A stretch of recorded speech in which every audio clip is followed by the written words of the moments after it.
মসুরের ডালের সাথে গাজর কুচি মিশিয়ে তারপর বড়া করতেছি। গাজরও খাওয়া হবে, মসুরের ডালের বড়াও খাওয়া হবে। শুভ দুপুর বন্ধুরা। আজকে আমাদের দুপুরের খাবার বেগুন ভাজি, ডালের বড়া। ডালের বড়াটায় কি করেছি, মসুরের ডালে বড়া করতে নিয়েছি, তারপর ওটা একটু গাজর দেখলাম যে রয়ে গেছে, তখন ওই গাজরটা কুচি করে সাথে দিয়েছি, যার জন্য কালারটা সুন্দর এসেছে। তারপরে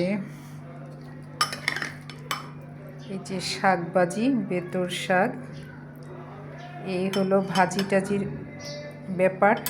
প্রথম পাতে ডালের বড়া, শাক, বেগুন ভাজি, তারপরে আছে সালাদ, তারপরে আছে পাবদা মাছ মাখা মাখা করে টমেটো দিয়ে রান্না করেছি। এই পাবদা মাছ। Happy lunch, by.